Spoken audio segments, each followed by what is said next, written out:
बोली उमापति महादेव की जय। शिव और पार्वती की अजब शादी। शिव और पार्वती की शादी एक भव्य शादी थी, क्योंकि पार्वती एक राजकुमारी थी और तब आता है दूल्हा शिव जी जटाधारी। योगी कहानियों में एक बहुत खूबसूरत कहानी है। आदि योगी शिव और पार्वती की शादी एक बड़ी घटना थी। चूँकि पार्वती एक राजकुमारी थी तो आसपास के सभी जाने माने व्यक्ति आमंत्रित थे। राजा रानियां, देवी देवता, सब एक से बढ़कर एक, हर एक महंगी परिधान में सुसज्जित। तब आता है दूल्हा शिव जी जटाधारी, उलझे बालों के साथ, सिर से पैर तक राख में लिपटे हुए, ताजा मारे हाथी की खून टपकती चमड़ी की साल लिए हुए और पूरी तरह नशे में चूर, बिल्कुल परमानंद में।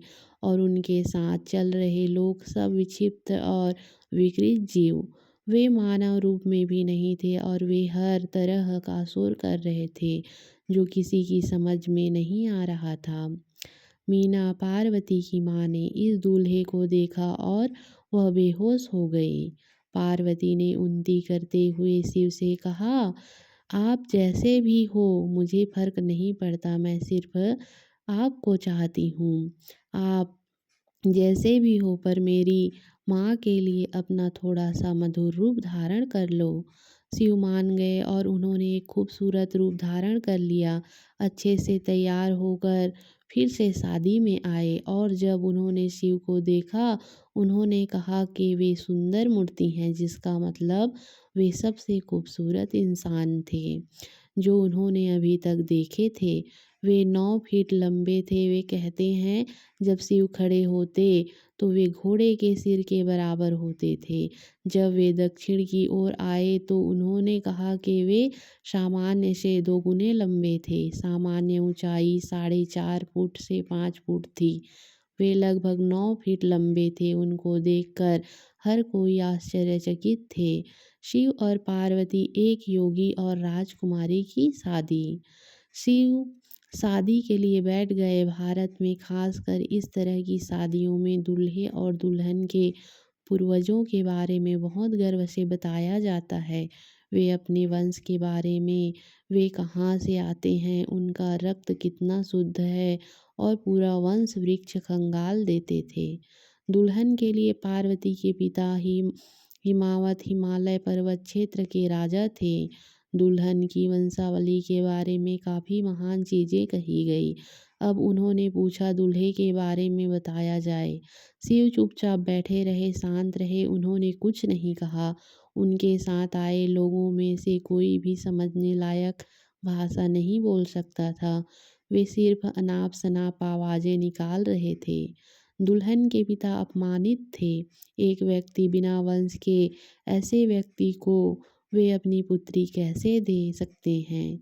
कोई नहीं जानता वो कहाँ से आया है, उसके माता पिता कौन हैं, उसकी वंशावली क्या है। ऐसे व्यक्ति को मैं अपनी पुत्री कैसे दे सकता हूँ? वे गुस्से से खड़े हुए।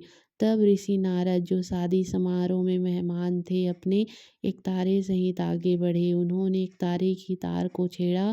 तंग तंग तंग, राजा और भी नाराज हो गए। अब तुम यह एक तारा किस लिए बजा रहे हो? नारद ने कहा, यही इनका वंश है। इनकी कोई माता नहीं, कोई पिता नहीं। फिर इनका उद्गम क्या है? तंग, यही इनका उद्गम है। गूंज, इनका जन्म गूंज से ही हुआ है। इनका कोई कुल नहीं, कोई पूर्वज नहीं, कोई वंशावली नहीं है। वे स्वयंभू हैं, स्वनिर्मित, बिना वंश का जीव। राजा और बौखला गया, पर शादी हो गई। शिव और पार्वती की शादी कहानी का प्रतीकवाद। यह कहानी हमें याद दिलाती है कि जब हम आदि योगी की बात करते हैं, हम किसी सज्जन सुलझे हुए व्यक्ति की बात नहीं कर रहे, पर एक मौलिक रूप जो जीवन के साथ संपूर्ण रूप से एक है की बात कर रहे हैं। वे शुद्ध चेतना, पूरी तरह अभिमान रहित, किसी भी चीज़ को कभी ना दोहराने वाला, सहज निर्माण कुशल, निरंतर रचनात्मक, वे बस जीवन हैं। बोल उमा।